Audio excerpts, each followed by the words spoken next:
People will actually be happier if they don't have a lot of choices they can waffle between. Make a choice and we're going to move forward. That can actually be better, especially if they never knew that they could have had an option. That's just how the class is. You pick one and it goes this way. You didn't even know that that could have been an option. And we make decisions like this in the way we present information all the time, whether we think about it or not. So that it's always better to be thoughtful about these sorts of things because every little thing can have a really big impact. Welcome to the Simple Brand Podcast, the show dedicated to helping you create simple experiences for your customers and for your team members. Each week, we're bringing you amazing interviews with business leaders and authors who will teach you how to differentiate your business with the one thing your customers need the most: simplicity. Your customers live in a complex world. Let's make it simple. Now, here's your host, Matt Lyles. Helping you create loyal customers and loyal employees, all through the power of simplicity. This is the Simple Brand Podcast, now heard around the world, including St. Paul, Minnesota. I'm your host, Matt Lyles, and this week I'm talking with Melina Palmer. Melina is the CEO of the Brainy Business, where she provides behavioral economics training and consulting to businesses all around the world. She hosts a podcast devoted to behavioral economics, The Brainy Business, Understanding the Psychology of Why People Buy. And Melina is the best-selling author of 2 books devoted to behavioral economics, including her latest, What Your Employees Need and Can't Tell You. Hey, that book comes out this week. Melina and I discuss her lessons from What Your Employees Need and Can't Tell You, and these lessons help you better understand how the human brain works and how the human brain adapts to change, but more importantly, how your employees adapt to change. And we talk through her roadmap that helps you reduce any of that friction that comes up when it comes to instilling organizational change and help you ensure that you can get your employees on board with any change in the simplest way possible. So here it is. Here's my interview with Melina Palmer. Hi, Melina. Welcome to the show. Oh, thanks so much for having me. Yeah, well, I'm excited about this. Congrats on releasing What Your Employees Need and Can't Tell You. Thank you. I'm really excited. Any book is exciting, and as I was finishing this one up, knew it was a big one that I'm excited to have out in the world. So thanks. Yeah, absolutely. And it hasn't been that much time between this one and your previous book. Yes. So I think actually it's 17 months to the day. So the first book came out May 11th, 2021. Second is October 11th, 2022. So just cranking them out and have plans for the third in the series already. So we'll see. Oh my goodness. And I can't wait for the third one to come out. What, in another 17 months? We'll see. Yeah.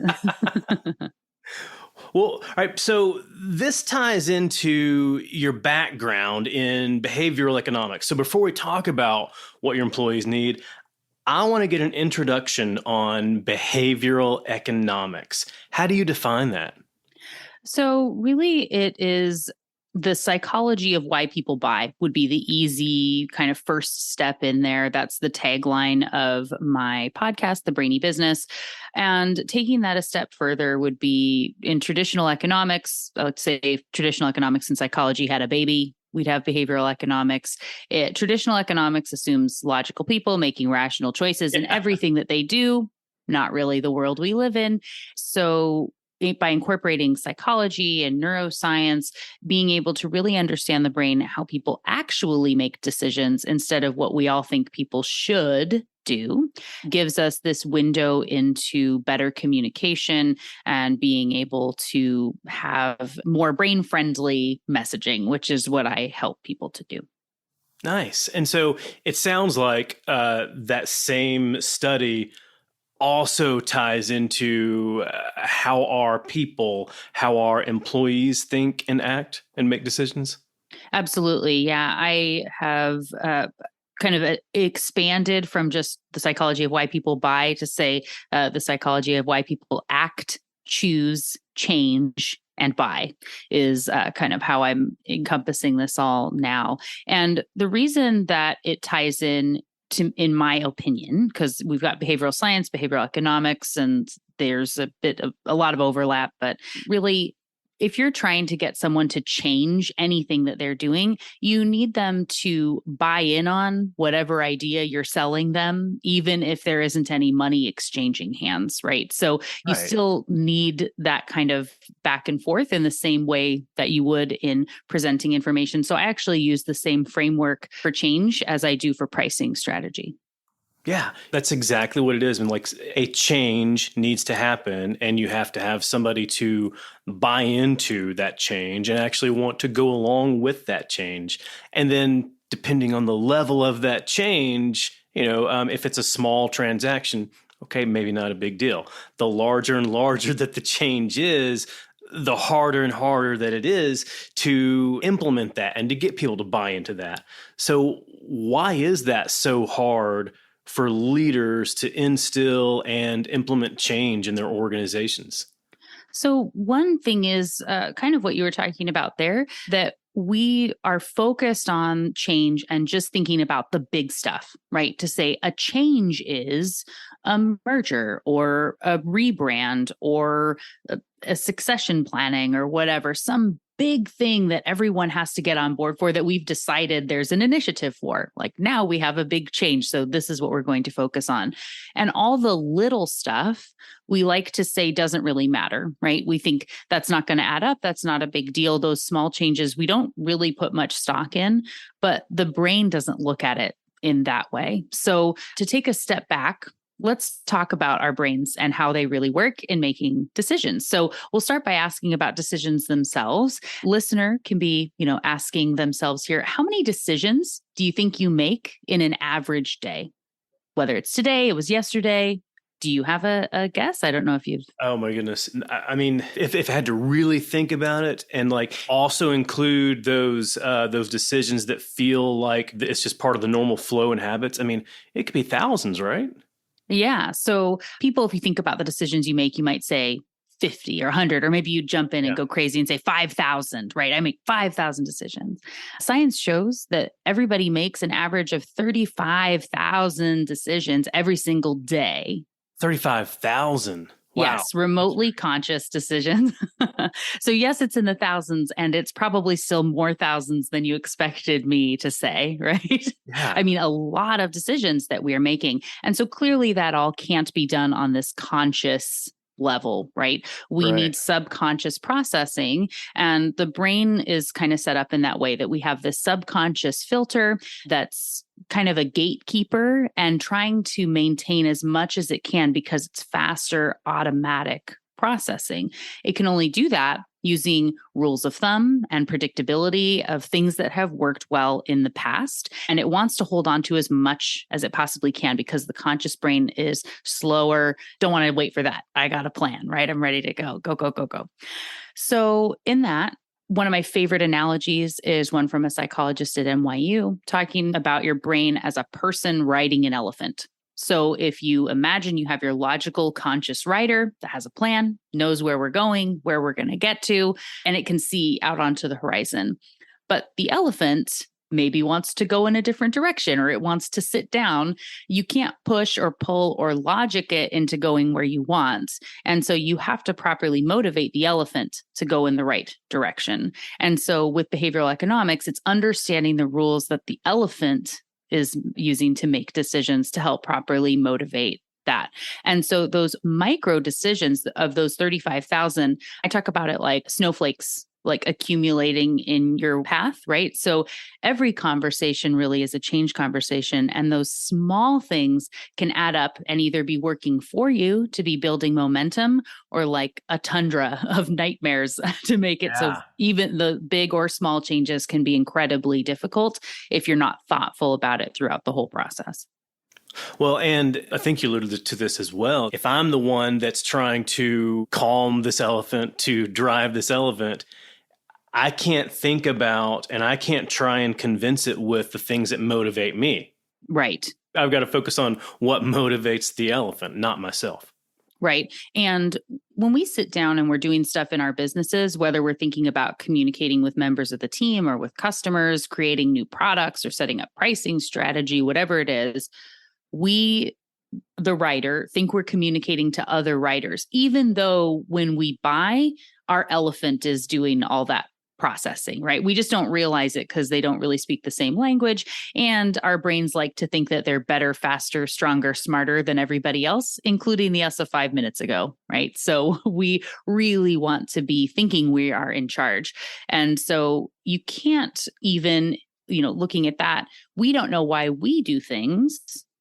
So we can't ask somebody why they made a choice or what they're going to do. That's why my books are and can't tell you, right? What your customer wants and can't tell you, what your employees need and can't tell you, is because we're not fully tuned into the decisions that our brains are making on that subconscious level. But understanding the rules that are commonly used as proven by science, we can help to communicate in a way that's going to make it so someone is more likely to naturally adapt to change or to buy a product or whatever that happens to be.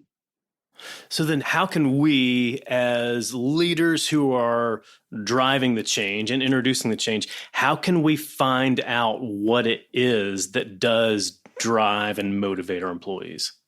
So hopefully not the worst thing to say ever is you can read my book. Well, it's a good step to take there, right? But really is being able to understand bias. And starting with bias is a great place to start. Another thing that businesses kind of get wrong is by looking for ways to eliminate bias. It's not uncommon for a company to say, we're going to completely eliminate bias from what we do. We're going to take it out of our company. But it's not possible. Right. I mean, everyone has some bias, right?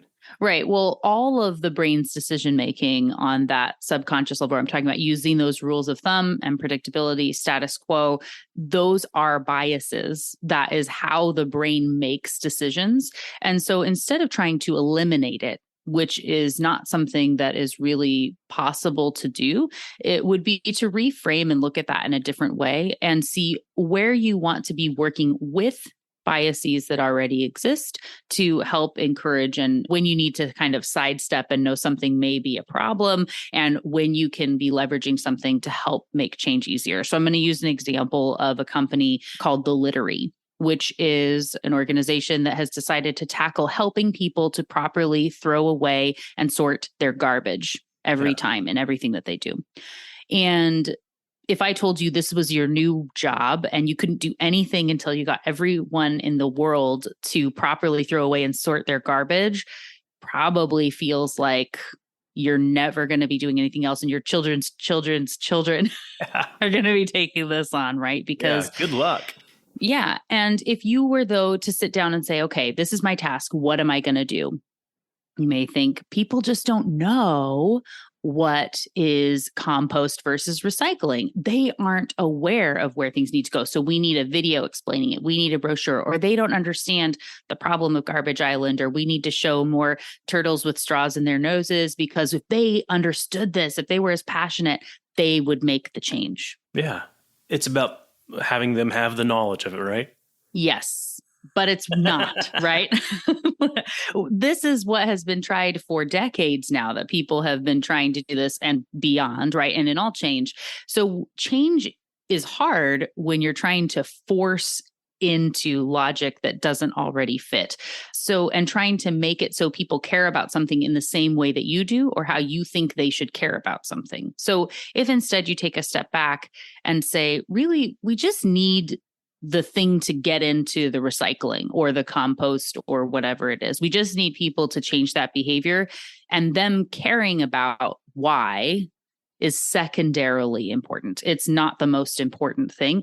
And that's a surprisingly difficult thing to separate ourselves from when we're looking at trying to change behavior. But taking that step back, making that change, and then finding a way you can motivate. In this case, the Littery turns litter into lottery tickets. So they have created smart garbage cans, that when you throw something away and your phone is in proximity to that can, it can tell that you put a bottle into the recycling, and it will give you a notification and say, hey, great job, Melina. You've been entered into the lottery. And if you throw away a rock or something, it'll say, nice try. That belongs in nature. You don't get anything. Or if you put the bottle in the trash, it'll say, thanks for throwing that away. Next time that goes here and you'll get entered in. So they tested in movie theaters, which if you haven't been to a movie theater in a while, perhaps you've forgotten. It's one of the grossest places of public, right? That people forget, even if they have really good decorum when it comes to anywhere else, just sort of leave everything around and expect it's someone else's job to throw that away for you. Yeah. So they tested at 4 different movie theaters in Sweden and over 30 days, and having people just with very simple messaging saying, hey, if you throw this away, you'll be entered into a lottery. Good job.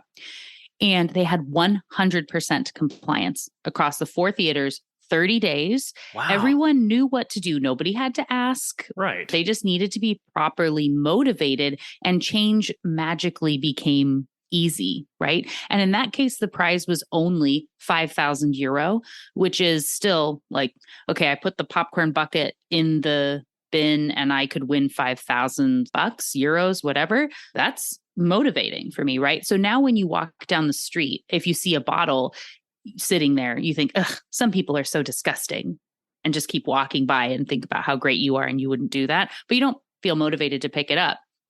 If you see it and you are, a member of this literary program, you see, hey, I could win $1 million. I'm going to throw that thing away, and like, hooray for me, I'm going to drop that in the recycling bin.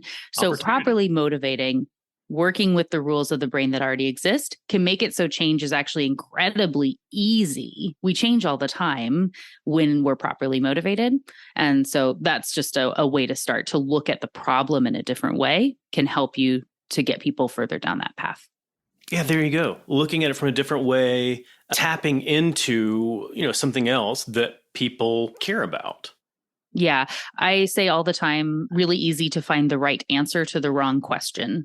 And for any business, investing more time up front in making sure that you are working on and looking at the right problem is going to pay off much more than just jumping in. Again, because our brains like to think that we're smarter than everyone else, we're less biased, we're easier and more adaptable, and all the things.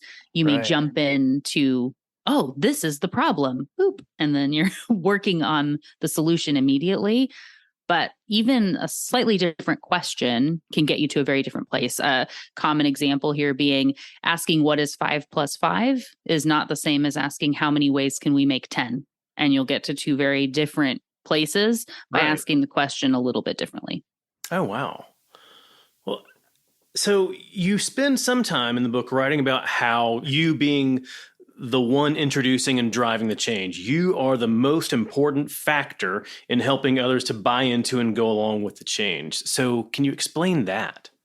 Yeah, I have 2 chapters that close out part 1. It says, change is all about you, is the first one. And the next one, and it's ... right? And then the next one starts ... and it has nothing to do with you. Yeah. So in that way, when we think about how people react to change, the way we're presenting it is very important, right? It's about how change is presented to them. Thinking about that literary example, right? If we take more time to be more thoughtful in the way that we're presenting information, understanding that bias, knowing how we're biased, how the other person is biased, how we can make that an easier process. What do we actually need to happen? How can we be more open in this situation? All these sorts of things. That's very important. And you can make those same micro decisions, micro shifts. It doesn't have to be these big sweeping things. And I have micro shift moments throughout the book, so you can have little wins along the way. So that's the first piece. It's all about you and the way you present information. And it has nothing to do with you. You have to be aware of how those other people are biased and looking to be receiving information and making it about them. We have the golden rule that used to be in place, right? To treat people how you want to be treated. The platinum rule, treat people how they want to be treated. The problem is people don't know how they want to be treated or how they will react or what they're going to like or what's going to be in their best interest. What they think they'll want is often not what they actually want at the end of the day. And so having this awareness of behavioral economics and some of these rules, can be helpful. I give an example in the book just to show another kind of one of these, of a study that was done at Harvard, that they had students take a photography class. So they had 2 photos that were like their best ones at the end of the class. And in one group, you were told that you pick your photo and the other one is going to be kept, in reserve here. And you can change your mind at any time, to have the other one if you want. But which one do you want to take? And we'll have the other one here. You can always change your mind and get the other. The other group was told, pick one, and immediately this thing is getting on a plane and being shipped overseas. You will never be able to reverse your decision. Choose wisely. Pick the one that you want. Which group do you feel like you would want to be in? I would want to be in the first group, like having that choice, right? Everyone says that. So? Yeah. And the people who were in the first group who did that, have that option, felt more remorseful, more angst, liked their photos less than those who were in the second group. And so we're really good at rationalizing why what we have is the best thing when we don't have an option to change it. But this paradox of choice, this overwhelm that comes from always being able to change our minds, to look more, to analyze, adds a lot of stress in a way that can make us be less satisfied with what it is that we have. So really presenting lots of choices and options can make it worse. And where everyone would say, and people then they ask, which class would you like to enroll in? People say they would rather be in the first one. They think they would be happier in that path, but they're not. Wow. People are actually happier in the other option. And so in this way, if you understand that, and then some questions you don't ask because based on the science that people will actually be happier if they don't have a lot of choices they can waffle between. And we say, make a choice and we're going to move forward. That can actually be better, especially if they never knew that they could have had an option. That's just how the class is. You pick one and it goes this way.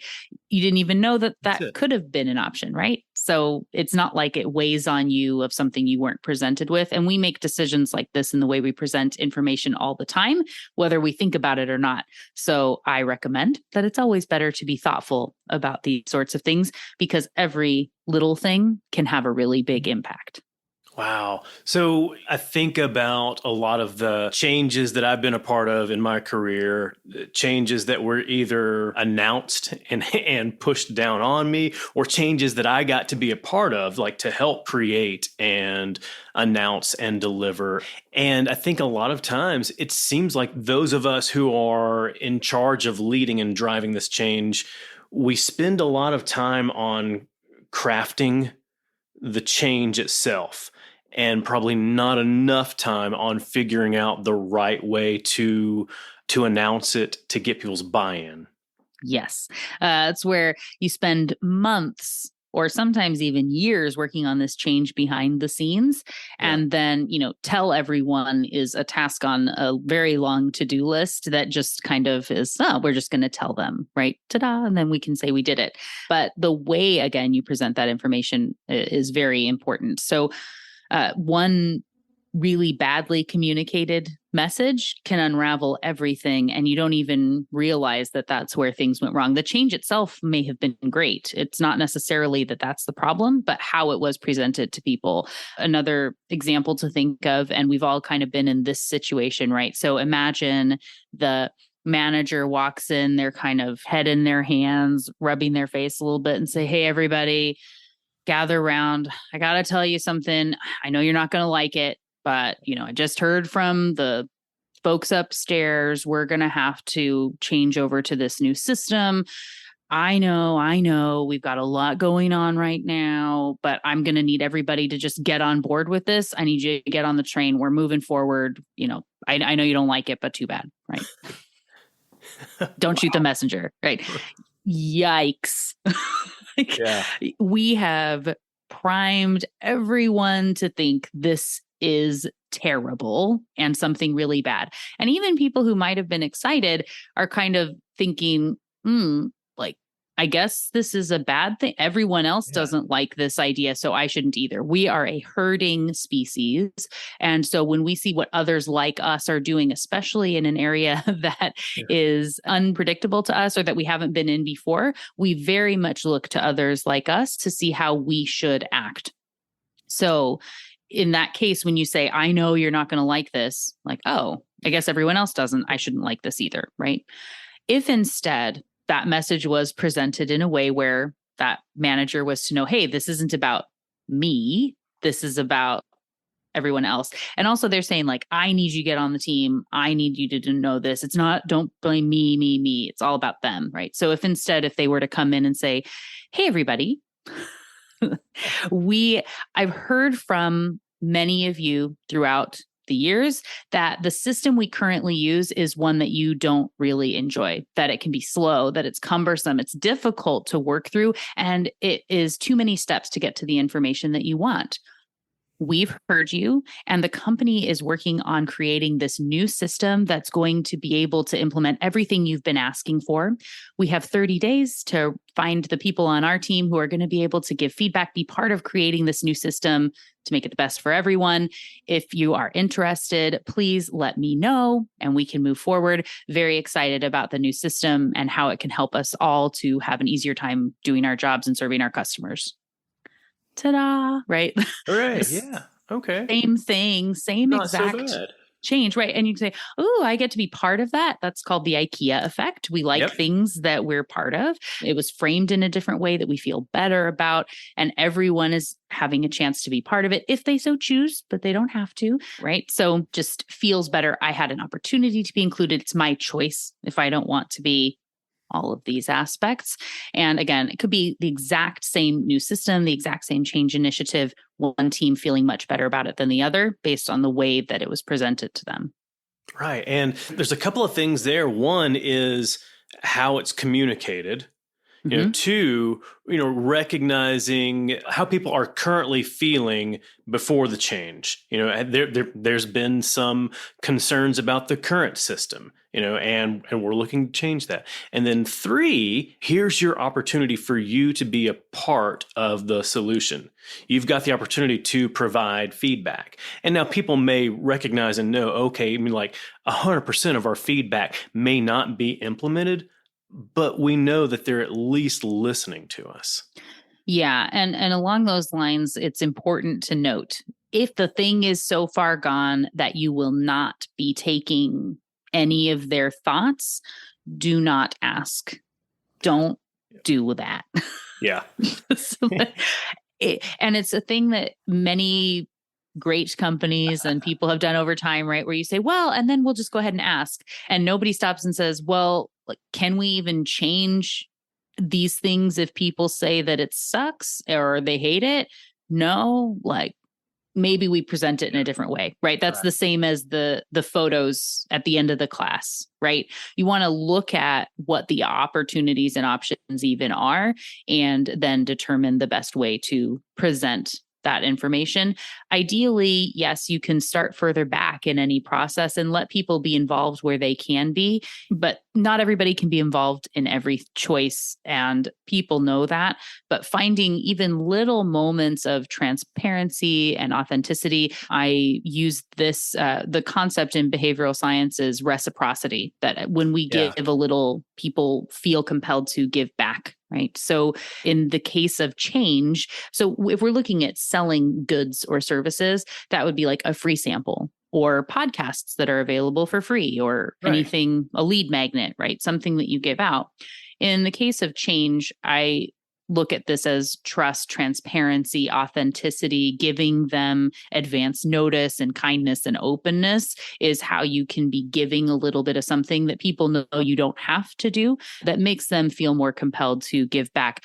But that doesn't necessarily work if you don't bring attention to it. So I've been listening to you. I've heard what you've said over the years. I pay attention. You're important to me. That's communicated in that messaging that makes people think, oh, well, that's nice that you think about me. I want to give a little something back. right? But if you don't say that, even if their input came into play, then they don't know and they didn't hear it at the right time to be able to have that be part of that whole change process.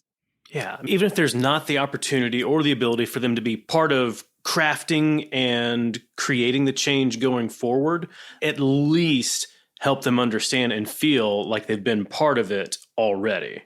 Absolutely. Yeah. So I created this imaginary example, right, which has a few important steps in it to show kind of a dream case of how this can work. But if you don't have the last option of working together in the next step, there's still a way that you can be properly communicating the value of the thing to be able to help that be a good change process. Right. Absolutely. Did you know that in addition to my podcast and my articles, I speak to audiences all over to help them simplify their customer experience and simplify their employee experience? I've spent the last few years leading a crusade of simplicity across the globe. If you want a winning brand, you have to provide a simple experience to your customers and to your team members. Whether it's a live event or a virtual event, I'd love to partner with you and teach your audience how to do just that. With over a decade in marketing, I know how to hook and captivate an audience. And as a speaker, I know how to connect with that audience. Along with my lessons, I use stories and humor to keep everyone engaged and inspired. Then they leave with the knowledge and next steps to transform their business. As an event planner, you're managing lots of details to give your audience the most memorable event. The last thing you need is a speaker who will make your event memorable for all the wrong reasons. Not only will I leave your audience energized and inspired, I'll make it easy for your team to work with me. Hey, if I've built my brand around simplicity, then you know I'm going to make it simple for you. When you visit mattlyles.com/speaking, you'll find everything you need to know, including details on my topics, promotional materials, and most importantly, a link to connect with my team so we can book your event. So visit mattlyles.com/speaking. I can't wait to help your audience brand out from the crowd. Sometimes, depending on what that change is, it may be something that is so big and may also be quite confidential as well. We can't tell people until this certain time. Well, if it is that big, depending on your company, there are people that you can bring in at certain points. And it's taking that time and being thoughtful about, okay, who exactly can we bring in and at what point can we bring them in? And then let's try to bring them in at that point. And then when things are announced, hey, just wanted to let you know, as you're announcing this person who's part of your organization or this person who you're connecting to has been acting on your behalf to help create this. Yeah. And so an important thing to note there, as far as this awareness of the biases that exist and being able to change your own approach to things. So when you know something and no one else knows the thing, it feels very uncomfortable. You have almost like a guilt about it where it's weighing on you. You have a focusing illusion problem, and that we're really looking at the thing. And we also have a confirmation bias that makes it so all the input that our brain is getting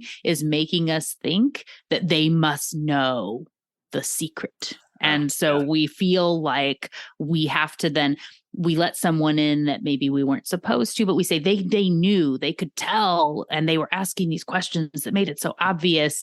But it's like you were being weird. And so they asked if you were weird. And then and then you say, oh my gosh, I'm not supposed to tell you, but right. Because you're just aching to say the thing. So just a little step back and talking about, we talked about those 35,000 decisions people make every day. And I talked about the conscious and the subconscious to talk a little bit about the processing power of our brains. Your subconscious can process about 11 million bits of information per second. 11 million bits per second, churning through a lot. Yeah. Yes. The conscious brain can do about 40, not 40,000 not Right. 400,000, which would still be a really bad ratio, just 40, right?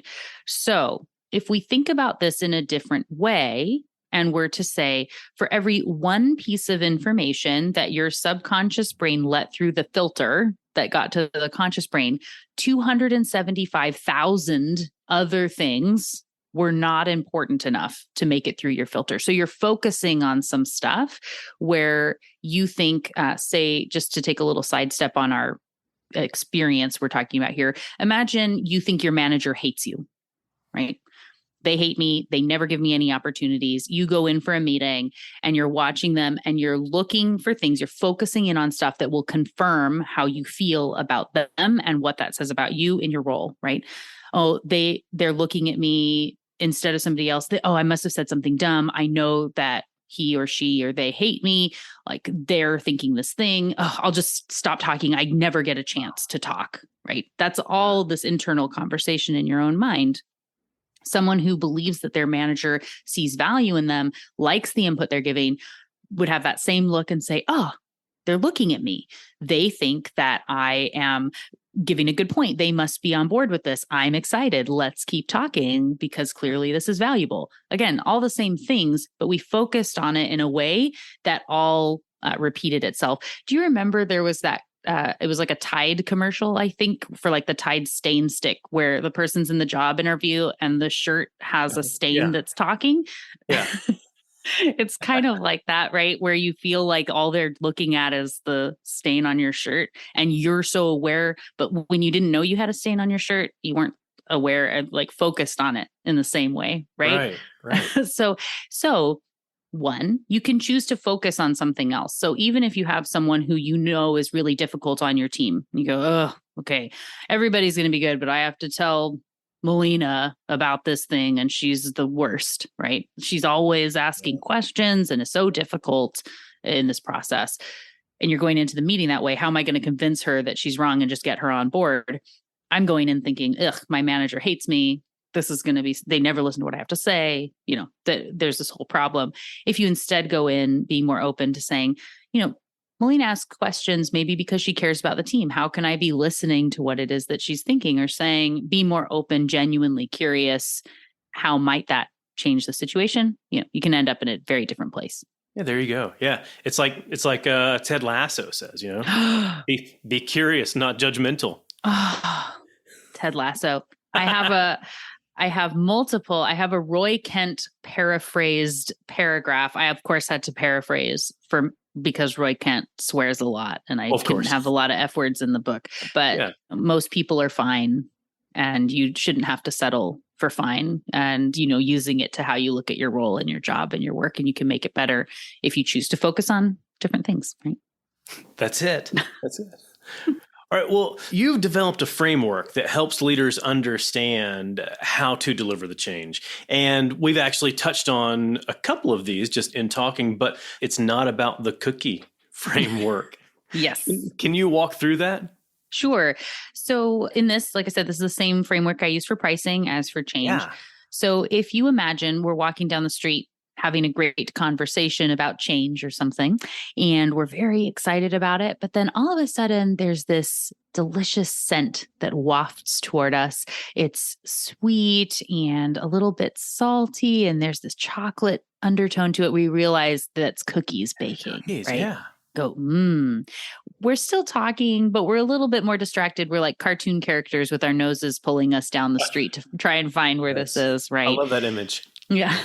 We get in front of the store. We see a line of people waiting. We get into line as well. And we're given a free sample. And they say, oh, today only buy 3, get 1 free. Before we know it, we walk out of the store eating cookies and each with a bag in hand for later. So that's scenario 1. Scenario 2, walking down the street, same conversation. Someone comes up and shoves a coupon in our face and says, hey, today only, I've got these cookies. And if you buy 4 of them, you only have to pay for 3. I've got samples. You go, die, get out of here, right? We were having a conversation. How rude are you? Now we're having conversation about how bad sales experiences. And then we see the store and the line, and we're pitying those people with worse standards than us. And we're getting their names so we can write a Yelp review about how bad their business practices are. And by the time we smell the cookies, we just hate them, right? So in the two scenarios, all the same things happened, but in a different order. And in the first scenario, we know here, right, it wasn't about price. It's not about the cookie. It's not about the price of the cookie. The first scenario, they could have been $3 each, and they could have been 25 cents in the second scenario. And we were definitely buying, unless they were like $100 or something crazy in the first one. And we were definitely not buying, no matter how affordable they were, because of how that information was presented to us. And like I said, it was all the same stuff, but you have to start with the scent of the cookies, which is our priming.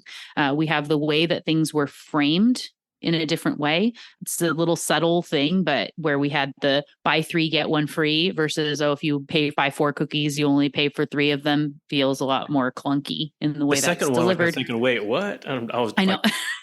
I don't even want to do math today. Right. And when I say these, I think people think that I just forgot how to say it, but it is very intentional in the story that I'm saying it in a weird, awkward way, right?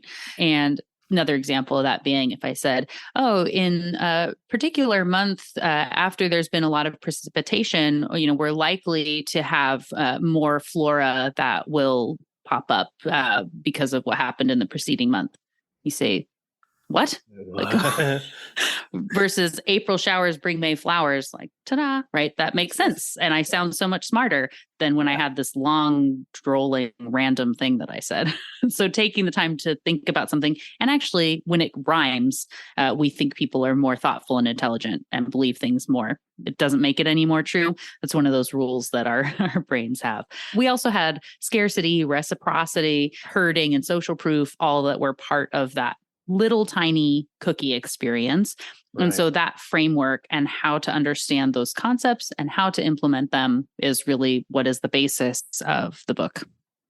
Well, and that goes back to what we've been talking about, is that it takes a lot of time, a lot of thought, and a lot of intentionality into crafting each of those pieces of the framework. It takes a lot more time to figure out the right way to say, buy 3, get 1 free, than saying the other thing you said that I can't even remember. Yeah. If you get 4 cookies, you only have to pay for 3 of them. Right. That's the, Mark Twain, and I'm sure others have said I'm sorry, this letter's so long, I didn't have time to write a shorter one. But putting in the time up front can help to reduce the workload that everyone has and make it so then our brains are more likely to be receptive to change. So research has found that 50% of emails that we send, people misunderstand what you're saying. Half the time, people don't know what you're saying to them. And then there's all this follow-up. It's not just that the message was confusing, but that there's some level of follow-up like, hey, can we meet? Is different than, and then someone has to say, maybe, like, do you want half an hour or do you need an hour? Like, what are we talking about? Is it urgent? And, then there's all this back and forth, and somebody says, well, I'll send you a Slack message, and then you respond to me via an email. And then it's like on and on of all this extra communication that's not helpful, but creates a lot of extra stress on the brain, which makes us less creative, and we have worse decisions. We're more likely to rely on that status quo, and that means we're going to be less likely to be receptive to change because our brain is bogged down with all this extra stuff, this clutter that doesn't really matter. So investing a little bit more time up front so that you reduce a lot of that stuff on the back end can make it so everyone is just naturally more likely to be open to things like change just by putting in that little bit of time yourself. And yes, it's something that you have to change. Change is all about you.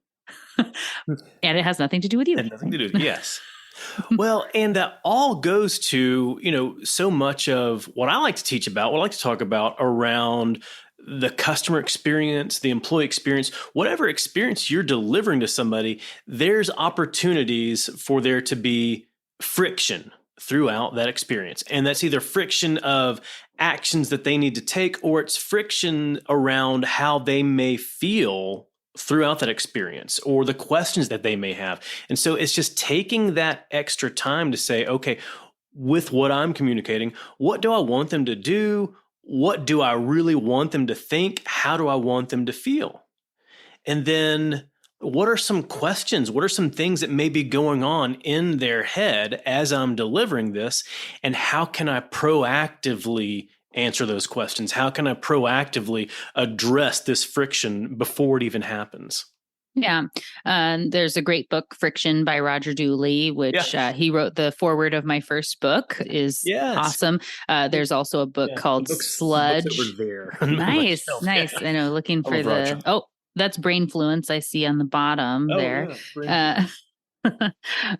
So yeah, Roger's awesome. And there's another really great book called Sludge by Cass Sunstein, who co-authored the book Nudge. That came out just at the end of last year. It's a really good one. I haven't read that yet. It's really, really good. And it's really short. So one where you can be looking at kind of what bogs us down. And I talk about sludge in my book. And in this, there are times where we want to alleviate and reduce the sludge, the friction, to make things easier. Yes. Right. And there is time where sludge can be a tactical advantage to work it in when we may be biased to move too fast. So if you are likely to send emails that are going to be problematic because you are busy, I'm in a meeting, I'm going to send something really quick, that can cause problems down the line. Or if you get a little bit hot-headed and there could be problems and you need to take some time to be more thoughtful about it. Yeah.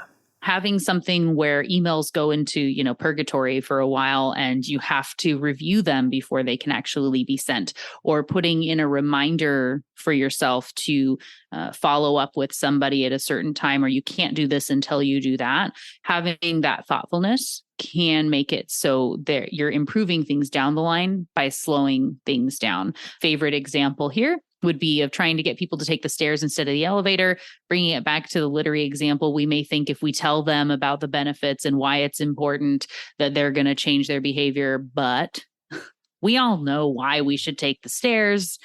That is not the problem, right? It's in that moment you go, oh, I wanted to, but I'm running a little bit late, or I'm a little bit tired. I'm going to take the stairs next time, right? Tomorrow, I'm going to do that. That's our optimism bias and time discounting coming in. And so we think that we'll change, but that's the way that we're set up, and we're always going to take the elevator. In this particular study, they slowed down the elevator doors by something ridiculous, like 26 seconds that it would take for the doors to open and then to close.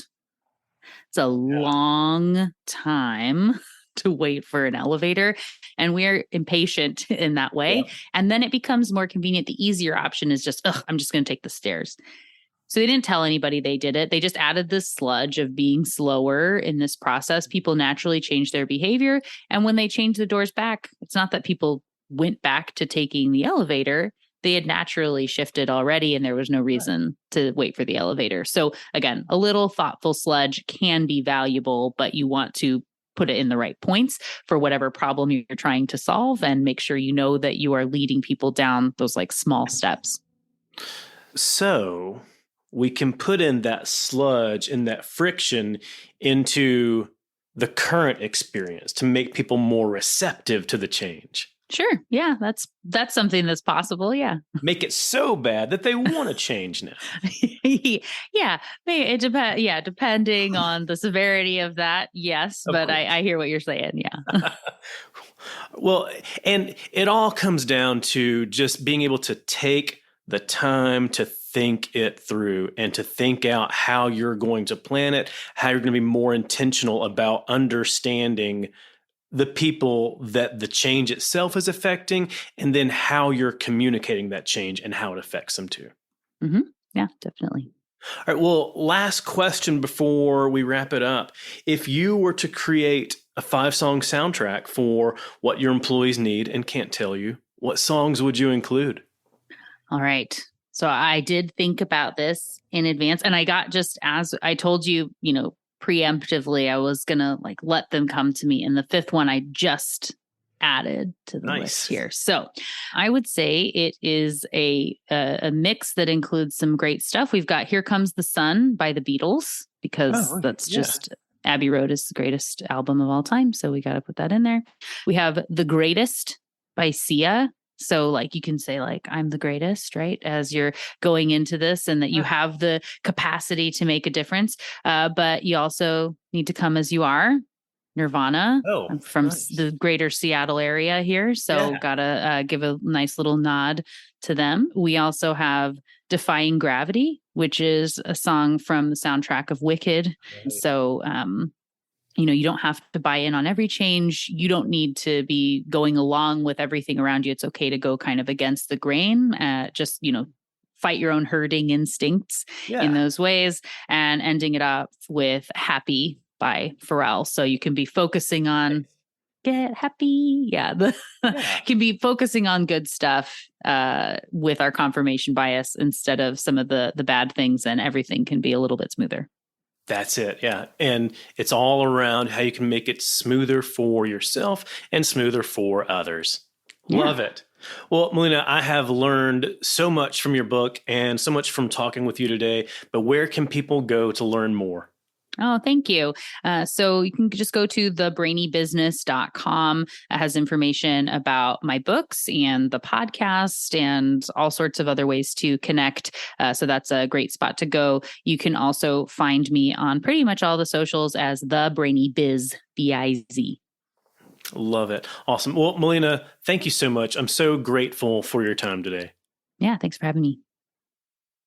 I hope you enjoyed my discussion with Melina Palmer. So go and visit her at thebrainybusiness.com. You'll get access to her books, her podcast, and all of her lessons to help you understand how to better communicate with your customers and your employees.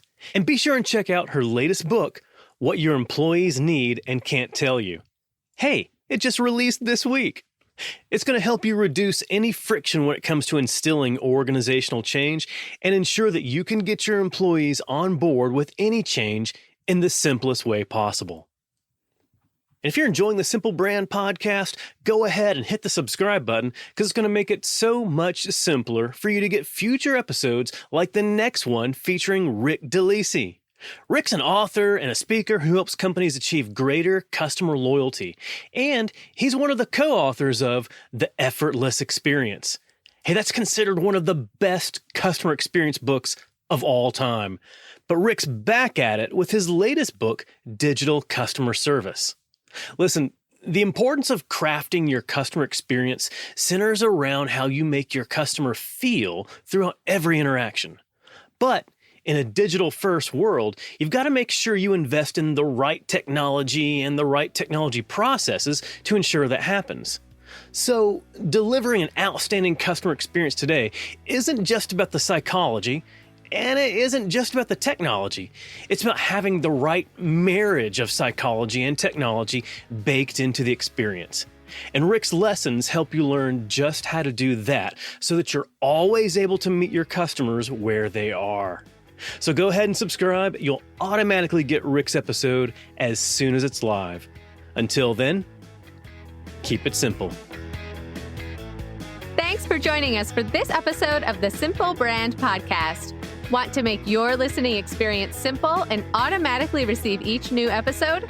Visit our website, simplebrandpodcast.com, where you can subscribe to the show in iTunes, Spotify, Stitcher, or wherever you listen. If you're finding value from the Simple Brand Podcast, leave us a rating or review. That helps us get the show to the ears of the people who need it most. Be sure to catch Matt right here next week. Same Matt time, same Matt channel. Until then, keep it simple.